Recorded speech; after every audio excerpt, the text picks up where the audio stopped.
हिते ज़िक्र कंदासीं खोड़ा जे बॉयज़ हायर सेकेंडरी स्कूल में लतीफ़ जो ॾिहाड़ो मल्हायो वियो, जंहिंमें शागिर्दनि तरफ़ां भिटाई जी शाइरी पेश कई, जॾहिं त तक़रीरी मुक़ाबलो पिणु थियो। वधीक तफ़सीला ॾिसूं था फयाज़ रतड़ जी रिपोर्ट। खोड़ा में government boys higher secondary school जी इंतजामिया पारां लतीफ़ शनासी जे उनवान हेठि लतीफ़ डे मल्हायो वियो। शागिर्दनि में शाह अब्दुल लतीफ़ भिटाई जे शाइरी ऐं फ़िक्र जे हवाले सां तक़रीरी मुक़ाबला मुनक़िद कया विया। तक़रीब में ख़िताब कंदे स्कूल जी प्रिंसिपल मैडम शबाना भट्टी, महिमान ख़ास साओ शेख, उस्ताद सिद्दीक़ अबड़ो, मंज़ूर गिलाल, अमीर गिलाल, दाइम सहतो ऐं ॿियनि चयो त शाह अब्दुल लतीफ़ भिटाई दुनिया जो वॾो शाइर आहे। हुन पंहिंजे शाइरीअ में जिते इज्तिमाहियत, प्यार, मोहबत ऐं हुबुल वतनीअ जो पैगाम ॾिनो आहे, उते हिन ज़ुल्म ऐं ॾाढ ख़िलाफ़ मज़ामत जो पिणु दर्स ॾिनो आहे।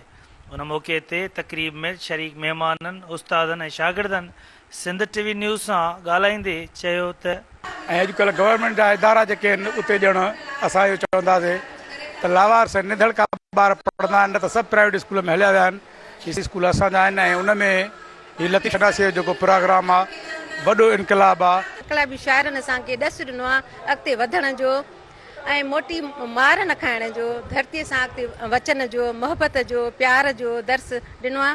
सो असां हिननि मां हासिलु कंदासीं। शाह लतीफ़ जो हिकु हिकु लफ़्ज़ जेको आहे उहो असांजे लाइ जेको आहे तालीमी माहौल सां गॾु माशरती तालीम आहे, असांखे समाजी तालीम आहे, अमुन ऐं भाइपीअ जो पैगाम आहे। हीउ अॼु जो जेको प्रोग्राम आहे लतीफ़ शनासी तालीम खाते जो बि इहो जेको आहे असांखे लेटर्स आहिनि, उहे हिदायत डायरेक्शन्स आहिनि त इदारनि में लतीफ़ शनासी जा प्रोग्राम अरेंज कयो ऐं उन जी फ़िक्र जी रहनुमाईअ में पंहिंजी मंज़िल माणियो। अॼु जे प्रोग्राम खां इलाही मुतासिर आहियूं ऐं असांखे अॼु जे प्रोग्राम में लतीफ़ सरकार जो हीउ रिसालो एवार्ड तौर में मिलियो ऐं असां हिते पंहिंजे तक़रीरनि में ख़्यालनि जा इज़हार कयासीं। असांखे इलाही नॉलेज हुई, असांखे इहो सबक़ु मिलियो त शाह साहब जेको आहे असांजो मीन्स सिर्फ़ु सिंध जो शाइर न आहे, बल्कि उहो पूरी दुनिया जो शाइर आहे।